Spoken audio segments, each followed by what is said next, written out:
Bonjour, je suis ravie de vous retrouver autour d'un café gras pour un nouvel épisode de mon podcast dédié aux alimentations réduites en glucides. Je partage ici régulièrement, seule ou en compagnie d'un invité, des informations et des conseils sur l'alimentation en général et sur les régimes céto et low carb en particulier. Vous pourrez retrouver plus de contenu et notamment des recettes sur mon site www.lesassiettes.fr. Aujourd'hui, on va parler de l'alimentation cétogène et je vais vous expliquer pourquoi l'alimentation cétogène n'existe pas. Lorsqu'on s'intéresse au céto, on se confronte souvent à des conseils, voire des injonctions quant aux macros à respecter au gramme près, à la quantité obligatoire de gras à consommer, au niveau de cétonémie à atteindre absolument. La plupart des gens catégoriques sur ces sujets font deux erreurs, sur lesquelles je vais revenir un peu plus tard, mais avant ça, il faut que je clarifie 2-3 points. Je vais essayer de simplifier au maximum, donc prendre des raccourcis pour éviter de vous donner mal à la tête, mais il faut bien comprendre ce que signifie réellement cétogène. Cétogène, c'est un adjectif qui s'applique à toute alimentation qui entraîne, volontairement ou pas, un accroissement de la quantité de cétone dans l'organisme. C'est ce qu'on appelle la fameuse cétose nutritionnelle. De fait, le jeûne, la dénutrition ou une alimentation 100% carnivore peuvent être considérées comme des alimentations cétogènes, puisque jeûner ou être privé de nourriture ou ne manger que de la viande va forcément entraîner un accroissement de la sécrétion de cétone par le foie qu'il synthétise à partir des acides gras. Mais être en cétose ne veut rien dire. La cétose n'est pas un état alternatif. C'est pas on-off. Il ne s'agit pas d'être en cétose ou de ne pas y être. Il s'agit d'avoir une augmentation de quantité de cétone dans le sang, cette fameuse cétonémie, et de maintenir cette cétonémie élevée sur le long terme. Alors déjà, il faut bien comprendre que personne ne sait vraiment fixer le seuil à partir duquel on passerait en cétose nutritionnelle optimale. On peut parfois considérer qu'on est en cétose à 1 mmol par litre, ou peut-être 0,4, ou peut-être qu'il faut aller jusqu'à 2,5 pour être un champion de la cétose. Il n'y a pas de réponse à ces questions, parce que tout le monde est différent, et tout le monde va donc réagir différemment aux modifications de ses apports nutritionnels. Et surtout, ce n'est pas ce taux de cétone dans votre sang qui va influencer votre perte de poids. L'augmentation de la sécrétion des cétones est un signe intéressant, c'est un signe encourageant, parce que cette augmentation valide le fait qu'on a suffisamment diminué ses glucides pour diminuer la sécrétion d'insuline, et donc on utilise du gras pour fonctionner. On ressent cette augmentation au démarrage d'une alimentation cétogène. On peut éventuellement le mesurer à ce moment-là pour se rassurer, mais ça n'est pas franchement nécessaire parce qu'il faut bien comprendre que c'est la diminution de la sécrétion d'insuline qui va permettre de perdre du poids. Pas le fait d'être ou pas en cétose, pas le fait d'avoir une cétonémie ou pas, ça, ce sont des symptômes. C'est parce qu'on aura diminué suffisamment les glucides dans le corps que celui-ci va être obligé de synthétiser des acides gras. Et cela ne peut se produire que si la sécrétion d'insuline est au plus bas. Plus l'insuline est basse, plus la quantité de cétone est généralement haute. Mais il n'y a pas de seuil. L'augmentation de la cétonémie n'est pas un objectif, c'est un symptôme de la baisse du niveau d'insuline. On peut d'ailleurs être en cétose, respecter strictement ses macros et ne pas perdre de poids, juste parce qu'on n'a pas encore identifié des intolérances à certains aliments ou qu'on favorise des aliments qui font réagir notre insuline. Revenons maintenant sur les deux erreurs principales commises lorsqu'on démarre le céto.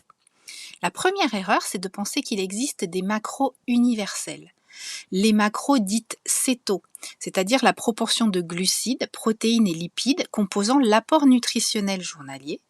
Elles sont fixées, ces macros, de manière assez consensuelle, à 5% maximum des calories tirées des glucides, 20% des calories tirées des protéines et 75% des calories tirées des lipides. Sauf que ça n'est qu'une hypothèse de travail. En fonction des personnes, cela peut varier et c'est normal. Est-ce qu'on peut imaginer un seul instant que la même alimentation va convenir à un jeune sportif qui a pris du poids rapidement suite à une blessure, à une jeune maman qui a fait un diabète gestationnel, à un homme sédentaire qui s'est nourri essentiellement d'aliments ultra transformés toute sa vie, et à une femme ménopausée qui mange pourtant sainement et dont la balance affiche depuis toujours 10 à 20 kilos de trop par rapport à son poids idéal? Non, bien entendu. On ne peut pas penser qu'il suffira d'appliquer les mêmes macros qu'on ait 5, 15 ou 30 kilos à perdre pour arriver au même résultat. Ce modèle de pensée d'une alimentation universelle, même d'un céto universel qui fonctionnerait pour tous de la même façon, est le signe d'une profonde méconnaissance du fonctionnement du métabolisme.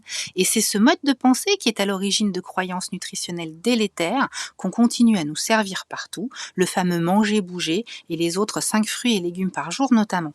L'idée n'est pas d'appliquer bêtement des macros universels, puisqu'elles n'existent pas, mais de partir d'une hypothèse de travail et d'apprendre à observer les résultats de ce changement d'apport pour l'adapter ensuite.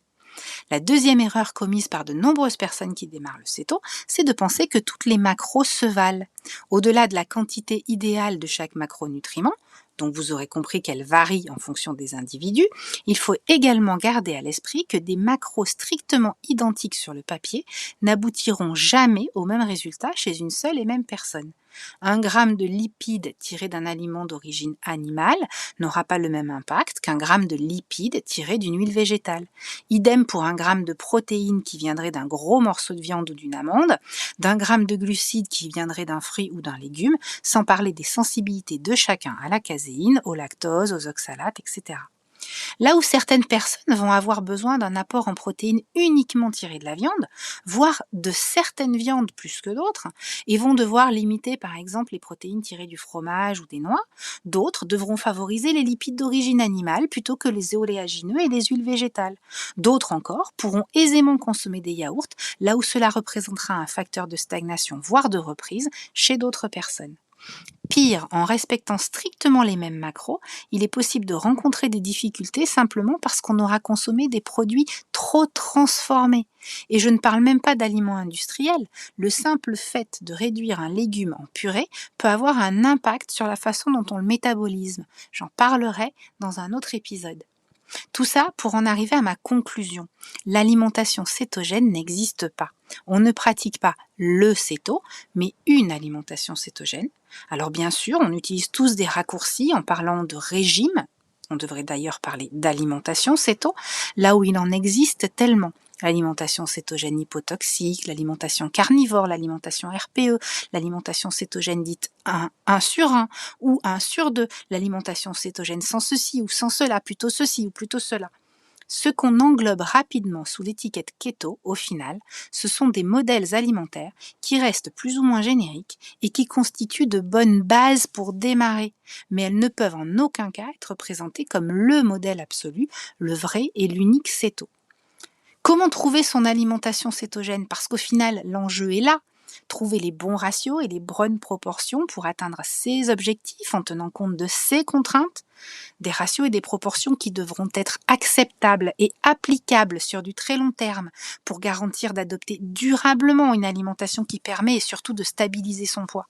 Parce que s'il y a quelque chose que mes 15 années de recul sur les alimentations réduites en glucides me permettent d'affirmer, c'est que perdre du poids n'est pas le plus compliqué.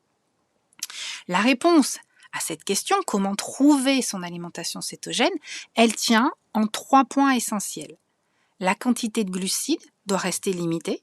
Cette limite dépend de chacun, mais on considère comme hypothèse de départ que rester sous 20 grammes de glucides par jour permet de réduire suffisamment la sécrétion d'insuline.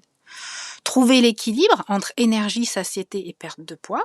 Perdre du poids en ayant faim toute la journée ou en s'affaiblissant n'est pas durable. Les protéines et les lipides doivent vous permettre d'équilibrer tout ça. Et les meilleurs indicateurs à suivre pour savoir si vous êtes dans les clous, c'est votre poids sur la balance, votre faim et votre niveau d'énergie.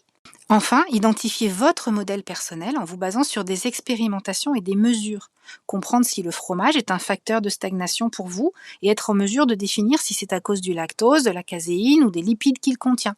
Savoir si manger le gras le matin vous convient mieux que le soir. Identifier une sensibilité aux graisses animales ou à certains produits transformés. Tout cela ne se fait pas en lisant des tonnes d'articles, mais en pratiquant.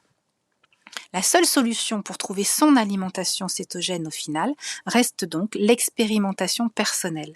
Partir d'un postulat de base, adapter ses apports au fur et à mesure de sa progression, en fonction de son niveau d'énergie, de sa sensation de satiété, de l'évolution de sa courbe de poids ou des réactions inflammatoires qu'on pourrait constater sur la balance. Et ce postulat de base n'a pas forcément besoin d'être un ratio céto strict. Chez certaines personnes, la simple réduction des glucides et l'adoption d'une alimentation dite low carb peut suffire suffire à perdre du poids. Inutile donc de se lancer bille en tête et de se mettre la rate au courbouillon avec la mesure des macros et un ratio parfait à atteindre dès le premier jour. Commencez simplement par adopter les bons réflexes en éliminant les aliments interdits et en revoyant vos proportions. Cela vous évitera de vous décourager en cherchant à atteindre immédiatement la perfection dont on sait tous qu'elle n'existe pas. Une fois que vous aurez un peu de recul sur ce premier pas, à savoir s'il est suffisant pour déclencher une perte de poids, vous pourrez commencer à avancer progressivement en ajustant tel ou tel apport, en étant patient et rigoureux, en acceptant de vous tromper et de recommencer avec une nouvelle hypothèse. Comme je le dis régulièrement aux personnes que j'accompagne, il ne s'agit pas d'un sprint, mais d'un marathon, voire d'un ultra-marathon. Soyez patient, soyez rigoureux et soyez humble. Ce qui fonctionne un jour ne fonctionnera pas forcément tous les jours. Et c'est une fois qu'on l'a compris et qu'on accepte de ne pas tout maîtriser qu'on arrive à composer avec son métabolisme et pas contre lui. C'est la fin de cet épisode. J'ai été ravie de vous retrouver autour d'un café gras. N'hésitez pas à vous abonner au podcast pour être informé de la mise en ligne d'un prochain épisode. Et merci pour votre écoute. À très bientôt.